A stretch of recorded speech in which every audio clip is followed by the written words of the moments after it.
Welcome everybody to Rainbow Six Siege. It's that time of year. You've probably picked up your copy of Siege, or you just want to learn the ropes. Here are 10 tips for beginners in Rainbow Six Siege. First tip, play situations and watch the training videos. You're going to find those right here in the learning area, and the training videos are going to give you a good idea of how destructibility works in Rainbow Six Siege. Watch all 3 of these, and you should actually get some renown just from watching these, so there's really no reason not to. Right after that, go ahead and play the situations. There are 10 missions plus 1 mission that you're going to play with actual players across your online network. So play these 10 missions, complete all the objectives, and play around with the difficulty. These are pretty much campaign missions in a way that they're going to let you learn about gadgets, combat, different operators, their uses, and different weapons. And you're going to get a really good amount of renown from these, which will help you buy your operators. After that, Training Grounds is pretty much Terrorist Hunt, and you can play online co-op or by yourself. You can play around with difficulties, play around with different weapons, gadgets, and there are different modes such as Elimination, Bomb, Hostage Rescue, and Defense. And as a new player, it's best to go into your matchmaking settings to make sure all these maps are turned on, so you can increase your familiarity with all the maps before going right into multiplayer. Training Grounds is also a great way to test out your different loadouts, attachments, and tactics across all the maps in the game. The third tip is to unlock basic operators. Now what I mean by this is unlocking a few for attack and a few for defense. My pick first for attack is going to be Sledge, and then Ash. Defenders first I would pick Rook, and then I would pick Tachanka, and I'll get why Tachanka in a minute, because I'm sure some veterans are probably having some strange ideas after I just said that, so bear with me. Sledge, because he has excellent weapons and he's a flexible close range and long range operator. He has a straightforward gadget, the Breaching Hammer, will make entryways through doors and walls, and it can bust open the ceiling hatches and the non-completely destructible floors above the objective, which will give you good sight lines into objective, offering some vertical gameplay options. Here are some of his weapons. He's got a shotgun, rifle, which is one of the best guns in the game. It's really consistent and will draw people pretty quickly, and he's a very good beginner attack operator.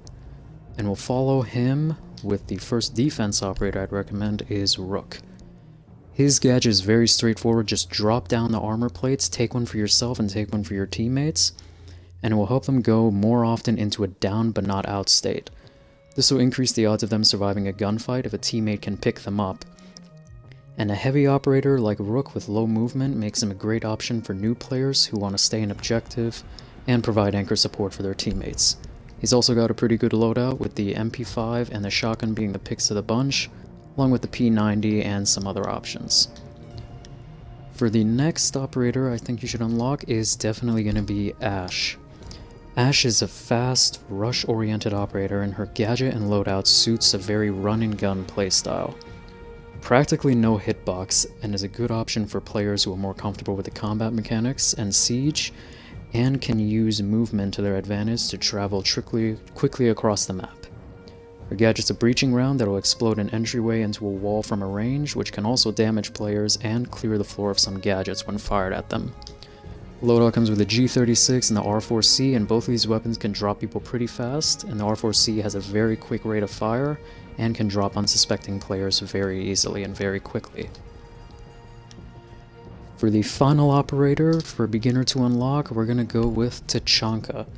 He's a very powerful LMG primary which will drop people very quickly, and his gadget helps cut off entry, damage players, and flush out enemies from tight rooms and corners. His gadget is pretty much an incendiary grenade launcher which will activate a timed fuse on the first bounce and explode fire within a certain radius.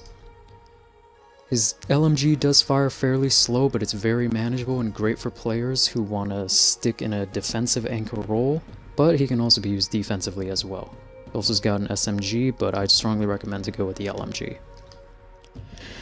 Now, there are DLC operators in this game, but I wouldn't recommend them at first.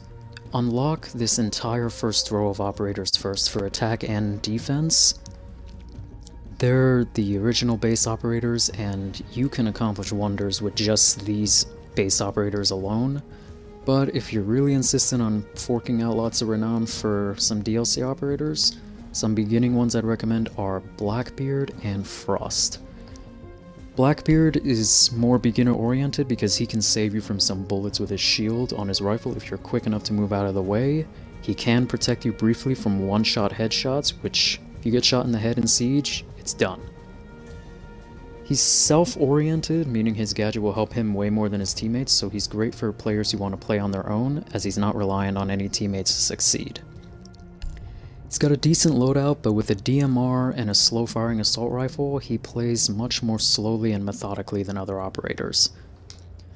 Frost, for defense, is my next pick for the DLC operators. She's basic in terms of her gadget, but this bear trap, which is her gadget, can catch players completely off guard, and when combined with a deployable shield in her secondary gadget menu, she's more likely to succeed when a round is coming down to the wire, because once someone steps onto these frost mats, they're immediately put into a down but not out state. Especially when it comes down to the end of the round, players are more likely to be a lot less careful, they're going to be running around everywhere, careless, they're not going to look down and shoot, and this gadget will come in really handy. For loadout, she's got the 9mm SMG along with a shotgun if you're feeling ballsy, also a quote-unquote pocket shotgun that can breach holes into walls, and this is a deployable shield that will go really well with her gadget. She also works pretty well with an operator like Legion, who when he throws his goo mines, he can easily take down, completely kill an operator that's been hit by one of Frost's mines, or excuse me, one of Frost's bear traps. Now let's talk about game modes. Tip number 4 is to first start out with Quick Match after you've done the learning area, training grounds, and situations. This is your casual playlist, don't take it too seriously. Use it to warm up and test out new tactics, loadouts, and gadgets against actual players. And it's also a way to play with different operators across numerous maps, which will help you understand which operators work best for which maps have more destructible options, more sight lines, and which operators work harmoniously together, such as Thatcher and Thermite. Number 5 is more of a practical one, but design your loadouts to suit your playstyle. If you're playing solo, use claymores and flexible guns that'll work at numerous ranges, and a careful approach to avoid being reckless. Let's take Buck for example. Prior to when a round starts, you should fine-tune your loadout after picking your operator. See, if the map is close quarters, I'm probably not going to take a DMR with a 3x scope. I'm probably going to take a rifle in tandem with Buck's shotgun at the bottom of the rifle.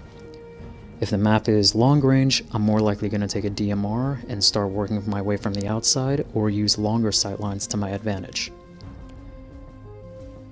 And for someone like Buck, he's got claymores which will cover his back, so if I'm playing in a spot that I don't want to worry too much about many open rooms, I'll put a claymore behind me and go about my way. Number 6 is a technical one. Don't hesitate to use your mic. Sometimes a quick call out can be the difference between a win and a loss. Especially if you're playing alone, you should be persistent on using your microphone to let any players who are still alive know when an enemy is around, identify an operator that hasn't been identified yet, and give useful callouts as to what an enemy player might be doing. Maybe they're trying to blow a hatch above one of your teammates or rappel into the roof. It's very helpful for your teammates to know what the heck is going on around them.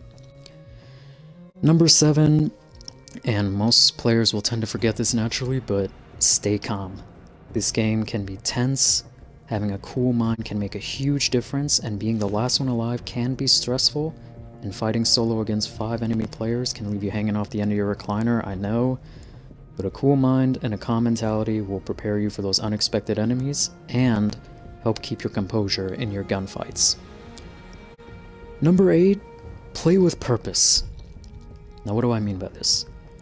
If you're going to play casually, and you're not really in a competitive mood, please for the love of God do not play ranked, play casual, alright? If you're going to play ranked, bring your A game.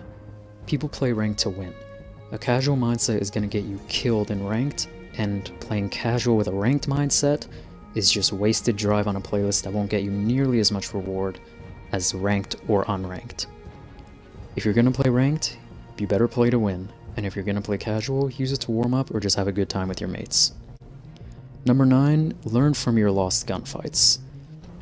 If you get killed, it's really tempting just to rage at your enemy team or call him a hacker or cheater. How did he kill me? I shot him in the head. Watch the kill cam.